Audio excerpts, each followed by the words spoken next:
Hello, good morning everyone. आज के class में हम लोग मॉडल सेट जो कि झारखंड एकेडमिक काउंसिल के द्वारा अवेलेबल कराया गया है, उन क्वेश्चंस के सॉल्यूशन को डिस्कस करेंगे। ये जो मॉडल सेट क्वेश्चन है ये आर्ट्स के बच्चों के लिए है, आर्ट्स स्ट्रीम के स्टूडेंट्स के लिए है। क्योंकि साइंस के स्टूडेंट्स एंड कॉमर्स के स्टूडेंट्स के लिए काउंसिल के द्वारा कोई भी मॉडल सेट अवेलेबल नहीं कराया जाता है, इसलिए। और दूसरा कारण, सिलेबस बिल्कुल सेम है। जो हमारा सिलेबस है, जो हमें पढ़ना है, बिल्कुल आर्ट्स के स्टूडेंट्स के लिए भी सेम ही सिलेबस होता है। तो ये दो रीज़न है जिसकी वजह से हम ये मॉडल सेट के क्वेश्चंस जो हैं उनके सल्यूशन देख लेंगे आज। बिकॉज पैटर्न सेम ही रहेगा तो ये हमें हेल्प करेगा।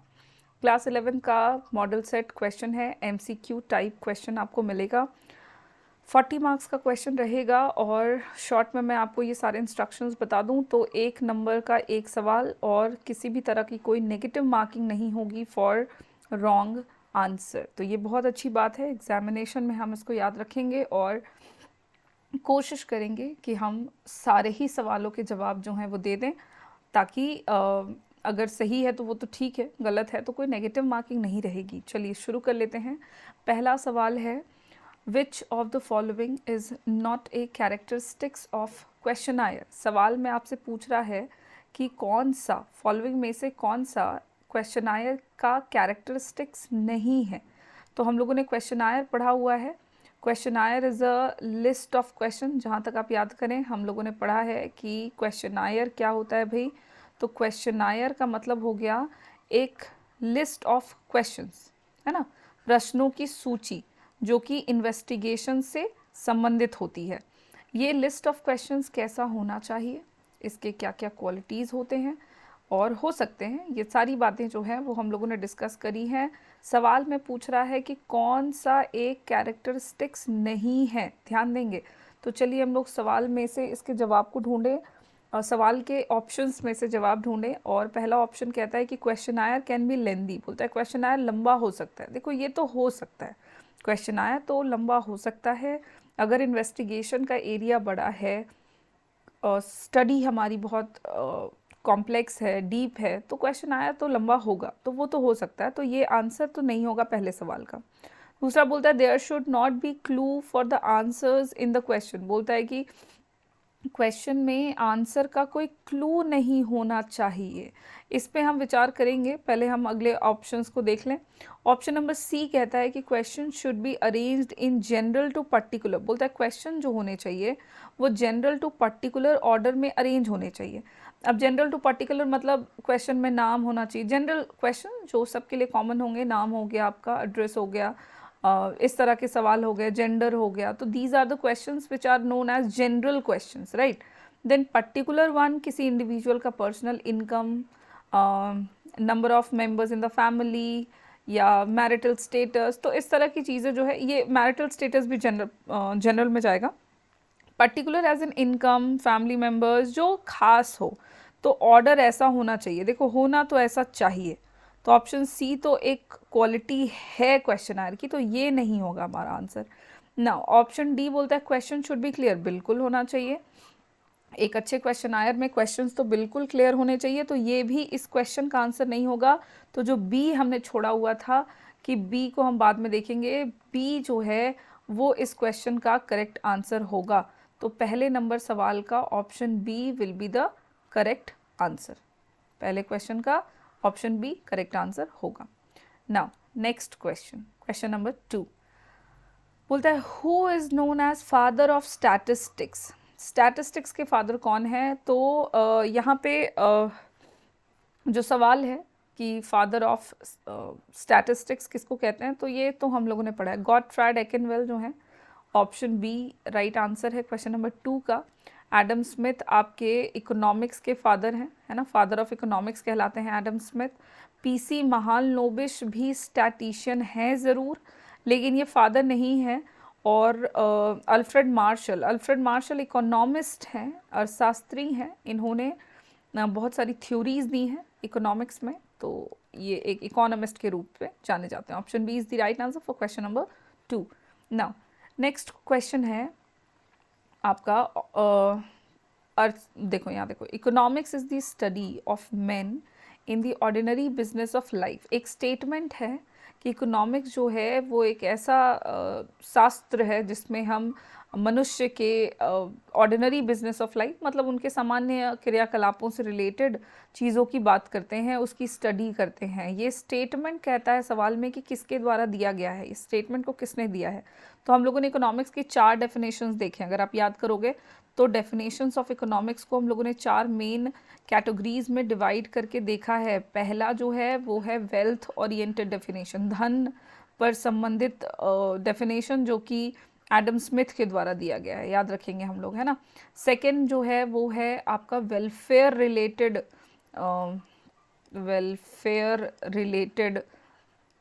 डेफिनेशन, जो कि मार्शल के द्वारा दिया गया है। वेलफेयर किसका, तो बोला गया है कि इकोनॉमिक्स जो है वो मानव कल्याण की बातें करता है, मनुष्य के बारे में बातें करता है, उनके जीवन के बारे में बातें करता है, और ये वाला डेफिनेशन मार्शल के द्वारा दिया गया है। थर्ड डेफिनेशन है आपका स्कैरसिटी रिलेटेड डेफिनेशन, कि इकोनॉमिक्स में हम किसने ऐसी परिभाषा दी जिसमें हम बात करते हैं स्कैरसिटी की, कमी की, तो वो हो गया आपका, ये डेफिनेशन दिया गया है लियोनल रॉबिन्स के द्वारा, तो ये इसका करेक्ट आंसर है। फोर्थ डेफिनेशन जो हम याद करते हैं that is growth oriented definition, और ये डेफिनेशन सैमुअल्सन के द्वारा दिया गया है। अब यहाँ पर इस सवाल के जवाब में हमारा ऑप्शन देखो अल्फ्रेड मार्शल हो जाएगा, बिकॉज अल्फ्रेड मार्शल ने ही मानव और उनके बिजनेस ऑफ लाइफ के बारे में चर्चा की है अर्थशास्त्र के अंदर। बिकॉज एडम स्मिथ का तो वेल्थ ओरिएंटेड डेफिनेशन मैंने अभी अभी बताया, गॉटफ्रेड एकेनवेल तो स्टैटिशियन है, उन्होंने स्टैटिस्टिक्स की बातें करी, पीसी महालनोबिस भी स्टैटिशियन है, साइंटिस्ट हैं, तो इन्होंने भी बातें तो बहुत तरह की करी हैं, लेकिन हाँ मनुष्य के बारे में बातें जो है अर्थशास्त्र में, ये बात अल्फ्रेड मार्शल ने कही है। तो ऑप्शन सी जो है वो राइट आंसर हो जाएगा आपके क्वेश्चन नंबर 3 का। Now come to next point, next question, 4th number question में कहता है which of the following statement is true regarding the open ended question. बोलता है कि ओपन एंडेड क्वेश्चंस जो होते हैं, एक ऐसा प्रश्न जो कि ओपन एंडेड होते हैं, उस तरह के क्वेश्चंस के मामले में कौन सा स्टेटमेंट जो है वो सही है। तो देखो पहला ऑप्शन है डिफ़िकल्ट टू एक्सप्लेन, वैसे क्वेश्चंस जो कि काफ़ी डिफ़िकल्ट है एक्सप्लेन करने में, क्या हम उस केस में ओपन एंडेड क्वेश्चन का इस्तेमाल करेंगे। या ऑप्शन बी देख लो, options of the answers are given, उत्तर में ही उत्तर का विकल्प मौजूद होता है, वहाँ पे हम यूज़ करते हैं। नेक्स्ट है there is equality in answers, difficult to score. देखो ये जो ऑप्शन बी सी डी है ये आंसर्स नहीं है, ऑप्शन ए जो है वो राइट आंसर है आपके क्वेश्चन नंबर 4 का। नेक्स्ट क्वेश्चन है क्वेश्चन नंबर 5, बहुत इजी, बोलता है what is meant by range. हम लोगों ने रेंज पढ़ा है ना, रेंज का फॉर्मूला है largest value of the series minus smallest value of the series, ये हम लोगों ने पढ़ा हुआ है स्टैटिस्टिक्स में, unit 3 chapter number 2 measures of dispersion में हम लोगों ने रेंज पढ़ा हुआ है। तो रेंज का फॉर्मूला है L माइनस एस। अब देखें कि सवाल तो पूछ रहा है what is meant by range, options देखेंगे हम लोग सो दैट कि आंसर हम समझें। तो पहला ऑप्शन कहता है difference between maximum and minimum observations, ये ठीक लग रहा है। नेक्स्ट ऑप्शन बोलता है sum of maximum and minimum observations, नहीं, ऑप्शन बी गलत है। ऑप्शन सी कहता है average of maximum and minimum observations, option C भी गलत है। ऑप्शन डी है difference between minimum and maximum, देखो मिनिमम एंड मैक्सिमम का डिफरेंस नहीं है, मैक्सिमम और मिनिमम का डिफरेंस है। ऑप्शन ए जो है वो राइट आंसर है आपके क्वेश्चन नंबर 5 का। चलो फटाफट से नेक्स्ट क्वेश्चन, अगले सवाल में कह रहा है to classify Indian population into male and female on the basis of gender is the example of which type of classification। देखो classification मतलब क्या, डेटा को डिफरेंट ग्रुप्स और क्लासेस में डिवाइड करना। क्लासिफिकेशन के 4 टाइप होते हैं, क्लासिफिकेशन को करने के 4 तरीके होते हैं। एक होता है क्रोनोलॉजिकल, ध्यान दो क्रोनोलॉजिकल ऑप्शन ए में है, जहाँ पे हम टाइम के बेसिस पर क्लासिफिकेशन करते हैं, डेटा को बांट रहे हैं on the basis of time, जैसे कि हो गया production, consumption, distribution, on the basis of different time periods okay, B number में बोलता है क्वांटिटेटिव। क्वांटिटेटिव मतलब हो गया कि जब हम मैग्नीट्यूड के बेसिस पर क्लासिफिकेशन करते हैं।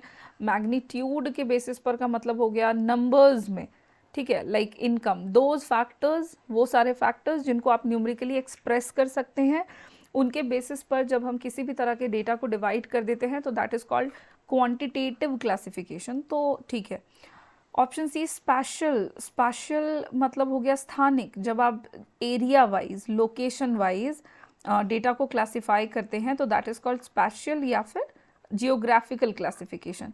क्वालिटेटिव मतलब हो गया जब आप एट्रीब्यूट्स के बेसिस पर क्लासिफिकेशन करते हैं, गुणों के आधार पर जब आप किसी भी प्रकार के डेटा को बांटते हैं।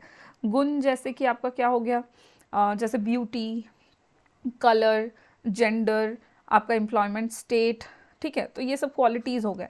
अब इस सवाल में बोल रहा है कि देश की जनसंख्या को जब हम मेल और फीमेल में बांटेंगे जेंडर के बेसिस पर, तो वो कौन से क्लासिफिकेशन का एग्जाम्पल होगा। तो देखो फटाफट से ऑप्शन डी इसका राइट आंसर होगा, क्वालिटेटिव क्लासिफिकेशन होगा ये, बिकॉज क्वालिटेटिव में हम एट्रीब्यूट्स की बातें कर रहे होते हैं, जहाँ कहीं पर भी एट्रीब्यूट्स हो जाए और उसके बेसिस पर हम डेटा को क्लासिफाई करें इनटू डिफरेंट ग्रुप्स और क्लासेस, तो that is called qualitative classification. So option D is the right answer for question number 6. Now move on to the next question. Question number 7 बोलता है what is the row heading in a table is called. देखो जब हम tabular presentation करते हैं तो table में रोज and columns होते हैं, है ना।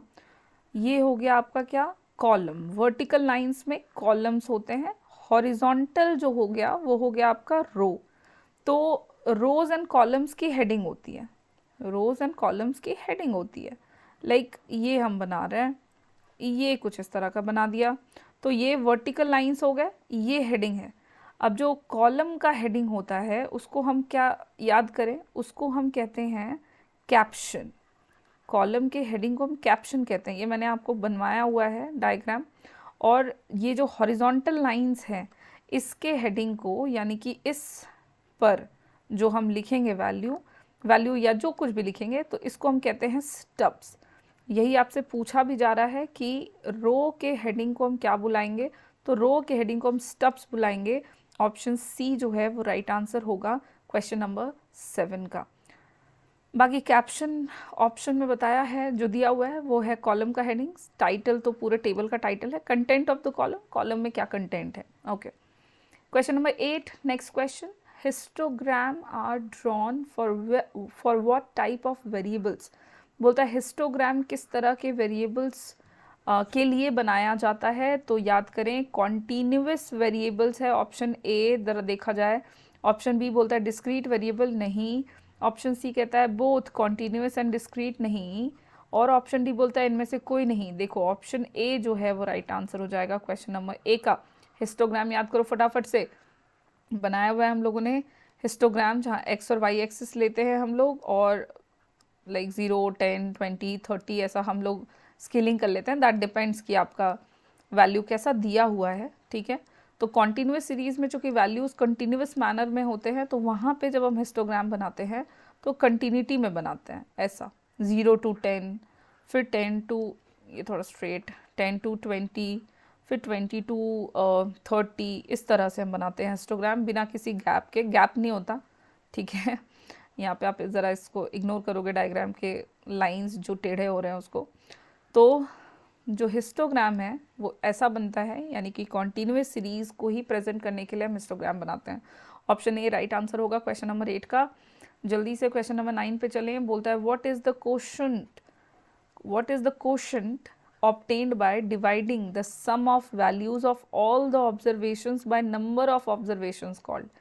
देखो उसको क्या बोलेंगे जब हम जितने भी ऑब्जर्वेशंस हैं उनके तमाम वैल्यूज़ को जोड़ देते हैं और टोटल नंबर ऑफ ऑब्जर्वेशन से उसको हम जब डिवाइड कर देते हैं। सीधी सी बात है, आपके पास कुछ वैल्यूज़ है 2, 4, 6, 8, 10, सपोज आपके पास वैल्यूज़ हैं। अब इसको हम क्या कहेंगे जब हम सारे वैल्यूज़ को जोड़कर सबके नंबर से डिवाइड करेंगे। तो देखो तो कितने आइटम्स हो गए, 5 ऑब्जर्वेशंस हैं, 2 and 4 6 and 6 12 and 8 20 and 10th कितना हो गया 30। तो ये जो हमने निकाला यहाँ पे 6, ये 6 है आपका अरिथमेटिक मीन, याद करें 6 है arithmetic mean. Arithmetic mean he निकालते हैं हम सारे ऑब्जर्वेशंस को जोड़कर और उनके नंबर से डिवाइड करके। सो उसको हम कहेंगे अरिथमेटिक मीन। मीडियन नहीं कहेंगे, मोड तो नहीं कहेंगे, जियोमेट्रिक मीन भी नहीं कहेंगे, बिकॉज बाकी तीनों को निकालने का तरीका अलग है। ऑप्शन ए राइट आंसर है क्वेश्चन नंबर 9 का। क्वेश्चन नंबर 10 बोलता है in the calculation of which type of average it is mandatory to arrange the data in increasing order. बोलता है कि कौन सा ऐसा कैलकुलेशन है, टाइप ऑफ एवरेज का कैलकुलेशन है जिसको करने के लिए सारे डेटा को इंक्रीजिंग ऑर्डर में अरेंज करना होता है। देखो अरिथमेटिक मीन है 2, 4, 6, 8, 10 मान के चलो, तो यहाँ पे अगर ये जैसे तैसे भी लिखा है लाइक 4, 6, 2, 8, 10 ऐसा कुछ लिखा है तो भी आप मीन निकालोगे तो आंसर आ जाएगा। तो अरिथमेटिक मीन नहीं है जहाँ पे इंक्रीजिंग ऑर्डर में अरेंज करना होता है। जियोमेट्रिक मीन भी नहीं होगा आंसर। मोड भी नहीं होता है बिकॉज मोड में तो हम देखते हैं कौन सा डेटा बहुत ज़्यादा बार आया है, तो वो है। मीडियन में आपको डेटा को अरेंज करना होता है इंक्रीजिंग ऑर्डर में और फिर आप मिड वैल्यू को देखते हो, आप लगाते हो formula that is n+1/2th item of the series. तो इस केस में ऑप्शन बी जो है वो राइट आंसर है क्वेश्चन नंबर 10 का। मीडियन निकालने के लिए आपको डेटा को इंक्रीजिंग ऑर्डर में अरेंज करना पड़ेगा। नेक्स्ट क्वेश्चन है क्वेश्चन नंबर 11 बोलता है which of the following average divides the given data into 4 equal parts. Following options में से कौन सा ऐसा है एवरेज जो कि डेटा को 4 बराबर भागों में बांटता है। अरिथमेटिक मीन तो नहीं है बिकॉज ये तो एवरेज बताता है। मीडियन 2 भागों में बांटता है। क्वार्टाइल को लेके चलेंगे बट पहले अगला ऑप्शन भी देख लें। मोड में तो बिल्कुल कोई बंटवारा नहीं हो रहा। ऑप्शन सी राइट आंसर है। क्वार्टाइल निकालने के लिए ही हम क्या करते हैं, फार्मूला लगाते हैं n+1/4th item of the series. और यहाँ पर हम हर एक जो डेटा है, जितने भी डेटा है हमारे सीरीज़ में, उनको हम 4 बराबर भागों में बांट रहे हैं, तो क्वार्टाइल होगा। ऑप्शन सी होगा right answer for question number 11। Next question है क्वेश्चन नंबर 12 जहाँ पे कह रहा है कि what is the relative measure of standard deviation. देखो स्टैंडर्ड डेविएशन का रिलेटिव मेजर क्या होता है, आपको बताया है सेकेंड चैप्टर डिस्पर्सन। जब हम डिस्पर्सन, मेजर्स ऑफ डिस्पर्सन पढ़ रहे थे, तो मेजर्स ऑफ डिस्पर्सन के 2 तरीके होते हैं। डिस्पर्सन को मापने के 2 तरीके होते हैं। एक तो होता है आपका एब्सोल्यूट मेजरमेंट, आप इसको एब्सोल्यूट मेजरमेंट भी कर सकते हैं, और एक होता है रिलेटिव मेजरमेंट। ठीक है, डिस्पर्सन का रिलेटिव मेजरमेंट।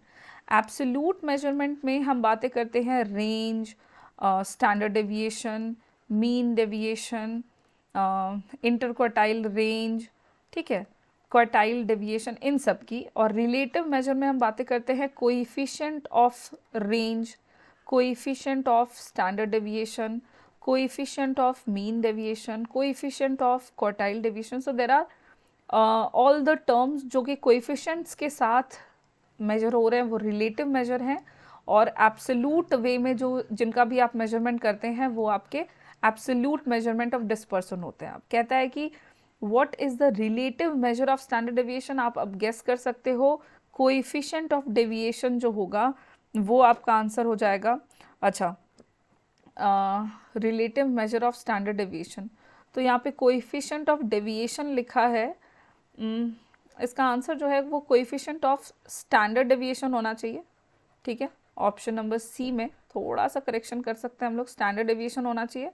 या फिर अगर यहाँ पे होता कि what is the relative measure of dispersion, dispersion का रिलेटिव मेजर बताइए, तो आंसर हो जाता ऑप्शन नंबर डी। बात समझेंगे, ठीक है। तो राइट आंसर जो है वो हो जाएगा option number C, coefficient of standard deviation. Next question, question number 13 जहाँ पे है in the calculation of which of the following measures the absolute value of deviations of observations by their average is taken। okay, बोलता है कि किसके calculation को करने के लिए हम एब्सोल्यूट वैल्यू ऑफ डेविएशंस को ऑब्जर्वेशन से डिवाइड कर देते हैं। देखो बात समझोगे, हम फॉर्मूला लिखते हैं ताकि ये सवाल जो है वो समझ में आए। रेंज निकालने के लिए क्या करते हैं, largest value minus smallest value. इसमें कहीं पर भी कोई एवरेज नहीं निकाला गया है तो ये तो नहीं होगा ऑप्शन में। मीन डेविएशन निकालने के लिए क्या करते हैं भाई, तो मीन डेविएशन निकालने के लिए हम करते हैं sigma mod D, that depends upon the series of course, divided by N. Okay, so ये हो गया इसका फॉर्मूला। आगे चलते हैं, स्टैंडर्ड डेविएशन निकालने का formula is root under sigma D square by N. तो ये हो गया इसका फॉर्मूला। और ऑल ऑफ दीज, देखो ऑल ऑफ दीज नहीं होगा, रूट अंडर की कहीं पे कोई बात नहीं कर रहा, कह रहा है एब्सोल्यूट वैल्यू है डेविएशन का and observations by their averages taken. तो question number B, sorry question number 13 का राइट आंसर हो जाएगा बी, बिकॉज एन से डिवाइड करा, एवरेज निकाला and absolute value of deviations absolute value में लिया, तो mean deviation is the right answer for question number 13। Next question है क्वेश्चन नंबर 14, जहाँ पे कहता है कि if the standard deviation and arithmetic mean of a data are respectively 16 and 50, then what will be the value of coefficient of variation? सबसे पहले तो coefficient of variation का फॉर्मूला लगाया जाए। The formula is standard deviation by x bar mean into 100. This is the formula of coefficient of variation. तो standard deviation given है, standard deviation is 16, mean is also given which is 50 into 100. Now इसको solve करो, 52 तो 16 into 2 is equals to 32% point percentage में होता है coefficient of variation का आंसर। Question option number D is the right answer for question number 14। Next question है coefficient of correlation is the numerical value of which type of correlation. बोलता है coefficient of correlation जो है वो numerical value है कौन से टाइप ऑफ कोरिलेशन का। तो देखो, तो नॉन लीनियर कोरिलेशन, ऑप्शंस के हिसाब से सवाल का जवाब दिया जाएगा। Non linear correlation, linear correlation, both linear and non linear, none of these. जो नहीं है आंसर उसको छाट देंगे, इनमें से तो नहीं होगा, दोनों आंसर नहीं होगा, नॉन लीनियर नहीं होगा। लीनियर कोरिलेशन जो है वो राइट आंसर है आपके ऑप्शन नंबर बी का, कि कोरिलेशन कोएफिशिएंट का वैल्यू जब आप न्यूमेरिकली देखते हो तो आप लीनियर कोरिलेशन की बात कर रहे हो। ठीक है, next question, question number 16 number question में कहा जा रहा है कि अगर कोरिलेशन देखना है आपको बिटवीन द टू वेरिएबल्स और आपने वो देखा और आपको मिला perfectly positive, then what will be the value of coefficient of correlation. Coefficient of correlation को हम स्मॉल आर से डिनोट करते हैं, and if the coefficient of correlation हम लोगों को मिलता है परफेक्टली पॉजिटिव, तो देखो परफेक्ट मतलब 1, पॉजिटिव मतलब पॉजिटिव का साइन, तो कोरिलेशन कोएफिशिएंट का value will be +1। Option number B is the right answer for question number 16। Next question, who is credited with the development of rank correlation. बोलता है कि किसको क्रेडिट जाता है रैंक कोरिलेशन के डेवलपमेंट का। तो कोरिलेशन को हम दो तरह से डिफाइन करते हैं, मेजर करते हैं। एक है कोरिलेशन कोएफिशिएंट और एक है रैंक कोरिलेशन। रैंक कोरिलेशन का जो श्रेय है वो जाता है स्पियर्समैन को, इसलिए कहा जाता है स्पियर्समैन्स रैंक कोरिलेशन। और कोरिलेशन कोएफिशिएंट के कैलकुलेशन में जो कंट्रीब्यूशन है वो कार्ल पियर्सन का है, इसलिए एक होता है Karl Pearson's coefficient of correlation. फिलहाल हमसे रैंक कोरिलेशन का पूछा जा रहा है, तो right answer option number C होगा 17 नंबर सवाल का। नेक्स्ट क्वेश्चन 18 नंबर क्वेश्चन में कहता है which of the following index number measure the changes in retail prices. Index number जो कि प्राइसेस में होने वाले चेंजेस को मेजर करने का तरीका है, और कई तरह के प्राइसेस होते हैं, जैसे होलसेल प्राइस हो गया, कंज्यूमर प्राइस इंडेक्स हो गया, ठीक उसी तरह से रिटेल प्राइसेस को में होने वाले चेंजेस को मेजर हम किससे करते हैं। सेंसेक्स इसका आंसर नहीं होगा, इंडस्ट्रियल प्रोडक्शन इंडेक्स तो नहीं होगा, ऑप्शन सी नहीं होगा इसका आंसर। होलसेल रहता तो यहाँ पे रिटेलर आता ही नहीं, रिटेलर की बात हो रही है, होलसेल प्राइस इंडेक्स नहीं होगा। कंज्यूमर प्राइस इंडेक्स से हम रिटेल प्राइसेस में होने वाले चेंजेस को मेजर करते हैं, क्योंकि अल्टीमेट कंज्यूमर जो है वो रिटेलर से सामान लेता है, तो उस कीमत में जो परिवर्तन होगा वही रिटेल प्राइसेस में होने वाले चेंज को बताएगा। ऑप्शन डी राइट आंसर है क्वेश्चन नंबर 18 का। Now move on to the next question. Question number 19, which is used as weight in the calculation of Laspeyres index number, which is used as weight in the calculation of Laspeyres index number। Index number के तीन तरीके हैं weighted index number के अंदर, जिसमें है लास्पेयर्स, पाशे और फिशर्स इंडेक्स नंबर। लास्पेयर्स मेथड में बात किया जाता है वेट के आधार पर हम जो लेते हैं वो है quantity of the base year. फार्मूले में हम quantity of the base year को लेते हैं as their weight. So option D जो है वो राइट आंसर है क्वेश्चन नंबर 19 का। नेक्स्ट क्वेश्चन है 20 number question. What is the index that emphasize the relative importance of items called. बोलता है रिलेटिव इम्पोर्टेंस जो होते हैं आइटम्स के, उनको एम्फेसाइज करते हुए किस इंडेक्स का इस्तेमाल किया जाता है। तो सिंपल एग्रीगेटिव इंडेक्स का इस्तेमाल तो किया ही जाता है, वेटेड इंडेक्स का इस्तेमाल भी किया जाता है, सिंपल प्राइस रिलेटिव इंडेक्स का भी इस्तेमाल किया जाता है। तो ऑप्शन डी जो होगा वो राइट आंसर हो जाएगा क्वेश्चन नंबर 20 का। नेक्स्ट क्वेश्चन है आपका क्वेश्चन नंबर 21, जिसमें आपसे पूछा जा रहा है कि what is the primary sector of an economy is related to. According to the given options, primary sector जो है इकोनॉमी की वो किससे संबंधित है। इंडस्ट्री से नहीं, सर्विसेज से, सेवा क्षेत्र से नहीं, मैन्युफैक्चरिंग से नहीं, एग्रीकल्चर से। ऑप्शन बी राइट आंसर है क्वेश्चन नंबर 21 का।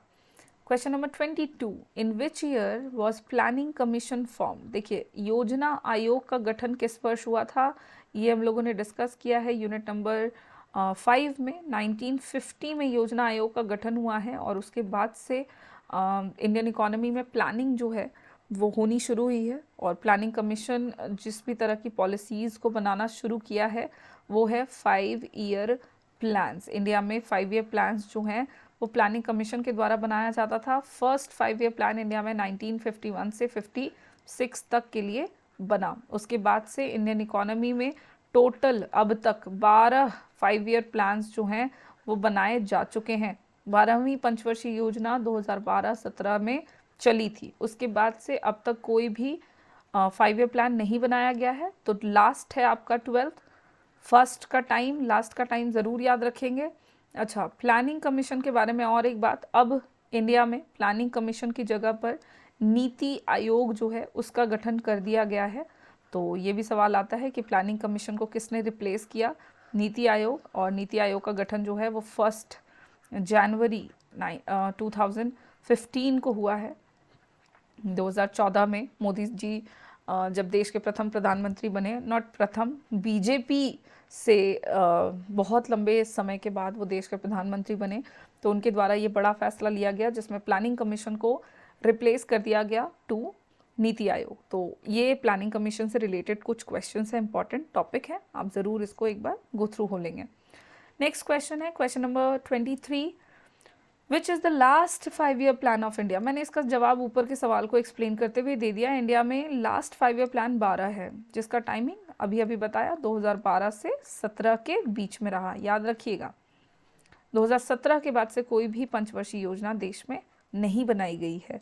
नेक्स्ट क्वेश्चन है question number 24, in which year new economic policy started in India. बोलता है इंडिया में न्यू इकोनॉमिक पॉलिसी कब स्टार्ट हुआ, 1991 में। अच्छा, यहीं पर हम कुछ और बातें करेंगे। इंडिया में न्यू इकोनॉमिक पॉलिसी के तौर पर रिफॉर्म 1991 में हुआ। चाइना में भी रिफॉर्म हुआ है और वो हुआ है 1978 में। और पाकिस्तान में भी रिफॉर्म किया गया है जो कि हुआ है 1988 में। याद रखेंगे हम ये कुछ पॉइंट्स।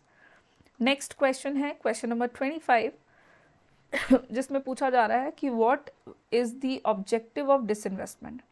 डिसइन्वेस्टमेंट का क्या ऑब्जेक्टिव है, चलो ऑप्शंस देखें। पहला, टू प्रमोट फाइनेंशियल डिसिप्लिन, बिल्कुल, कंट्री में फाइनेंशियल डिसिप्लिन को प्रमोट करने के लिए डिसइन्वेस्टमेंट किया जाता है, बिल्कुल सही। नेक्स्ट है टू हेल्प इन मॉडर्नाइजेशन, आधुनिकीकरण को बढ़ावा देने के लिए, सहायता करने के लिए, बिल्कुल ये भी है। To collect revenue by the government, सरकार के द्वारा देश में रोजगार नहीं, आय को एकत्रित करने के लिए। और ऑप्शन डी बोलता है ऑल ऑफ दीज। देखो ऑप्शन नंबर जो डी है वो राइट आंसर होगा क्वेश्चन नंबर 25 का, बिकॉज सारे ऑप्शन जो है वो डिसइन्वेस्टमेंट के ऑब्जेक्टिव्स में आते हैं। नेक्स्ट क्वेश्चन है क्वेश्चन नंबर 26, जहाँ पे पूछा जा रहा है कि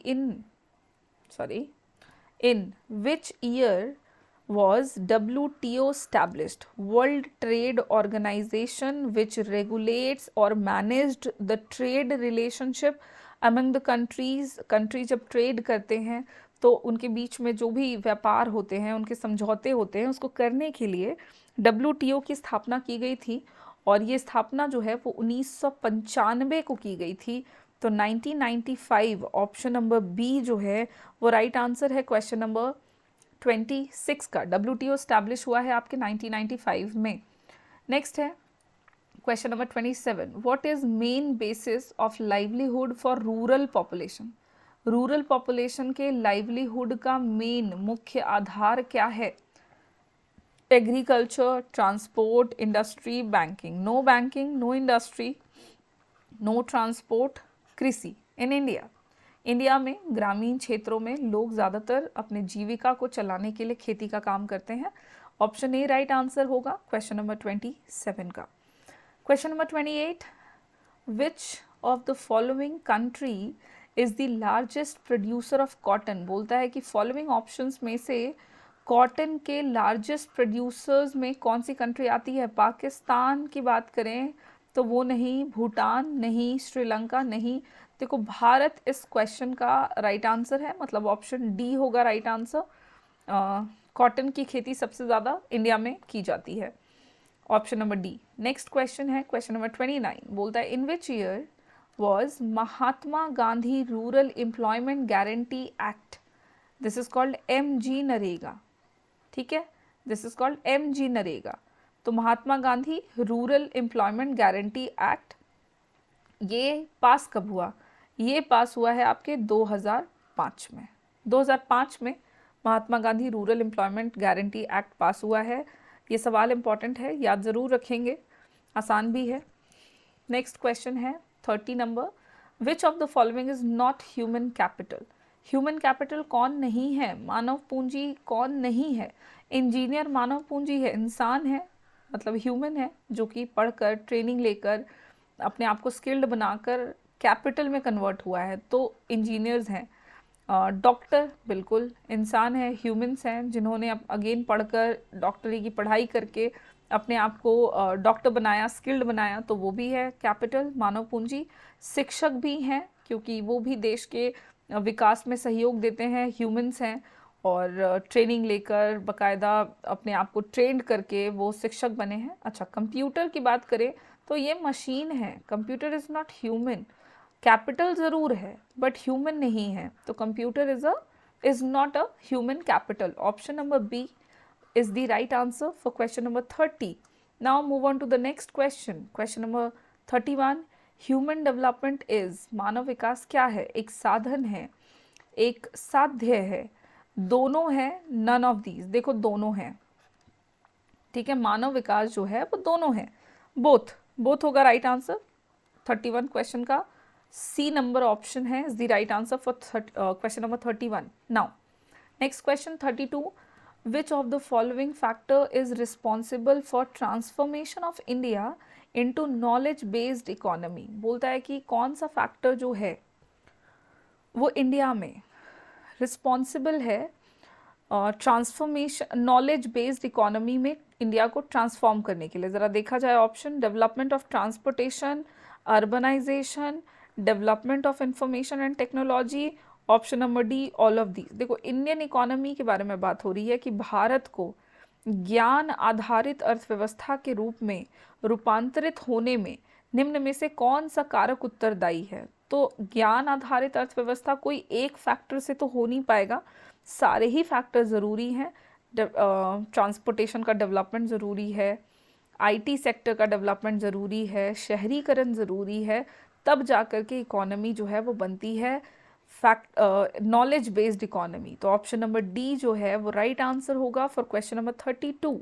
नेक्स्ट क्वेश्चन पे चलेंगे। क्वेश्चन नंबर 33 बात करेंगे सवाल की। तो बोलता है इंफ्रास्ट्रक्चर कवर्स, इंफ्रास्ट्रक्चर के अंदर क्या क्या आता है? बिजली आती है, बिल्कुल। सिंचाई की सुविधाएं आती हैं, बिल्कुल। कंस्ट्रक्शंस ऑफ रोड, बिल्कुल ये इंफ्रास्ट्रक्चर है। Option number D above all, option number D होगा right answer for question number 33। हमेशा सारे ऑप्शंस को एक बार ज़रूर पढ़ लेंगे, बिकॉज कई बार ऐसा हो सकता है कि आप जल्दीबाजी में कोई गलत ऑप्शन को टिक करके आ जाएं। तो एक बार आप सारे ऑप्शंस को ज़रूर देखें, भले आपका सवाल बहुत सिंपल है बट एक बार आप सारे ऑप्शंस को ज़रूर देखेंगे। क्वेश्चन नंबर 34 में कह रहा है in which year was regional rural bank established? RRB banks का स्टैब्लिशमेंट कब हुआ है इंडिया में? तो ये हुआ है 1975 में, 1975 में आरआरबी का स्टैब्लिशमेंट हुआ है, उसकी स्थापना हुई है। ऑप्शन बी राइट आंसर है क्वेश्चन नंबर 34 का।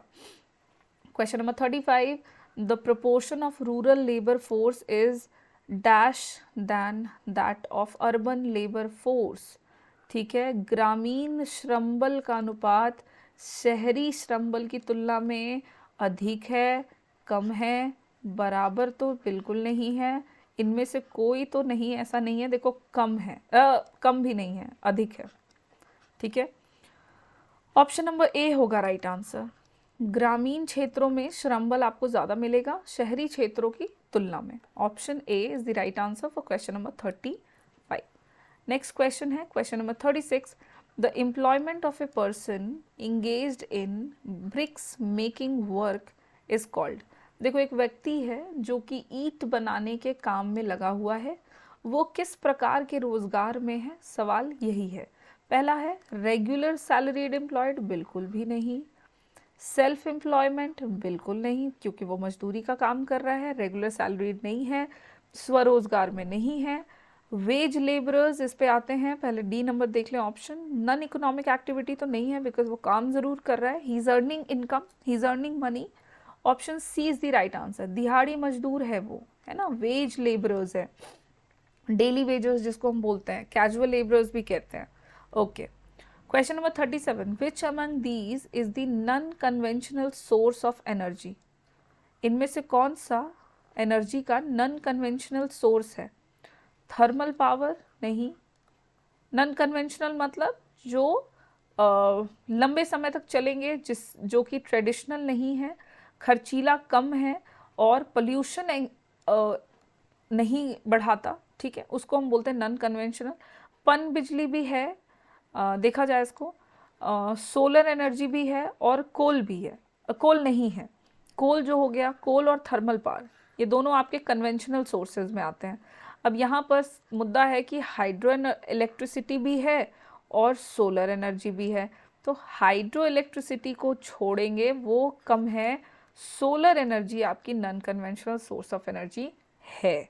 तो ऑप्शन नंबर सी होगा राइट आंसर क्वेश्चन नंबर 37 का। इसलिए मैंने कहा था सारे ऑप्शन जरूर पढ़ेंगे। अच्छा, विच of the following is an indicator of determination of health? बोलता है इनमें से कौन सा एक सूचक है जो कि स्वास्थ्य के निर्धारण को बताता है? चाइल्ड मोर्टेलिटी रेट, शिशु मृत्यु दर। इनरोलमेंट रेट रिलेटेड है आपका एजुकेशन से, इसका हेल्थ से कोई लेना देना नहीं है। लिटरेसी रेट भी अगेन एजुकेशन की बात कर रहा है, साक्षरता की बातें करता है, ये साक्षरता के सूचक है ज़रूर। तो बी नहीं, सी भी नहीं, डी भी नहीं, ऑप्शन ए जो है वो राइट आंसर है क्वेश्चन नंबर 38 का, बिकॉज चाइल्ड मोर्टेलिटी रेट बिल्कुल स्वास्थ्य के सूचकों में से आता है, एक महत्वपूर्ण सूचक है, इंडिकेटर है। नेक्स्ट क्वेश्चन है why organic manure is considered as most suitable for farming?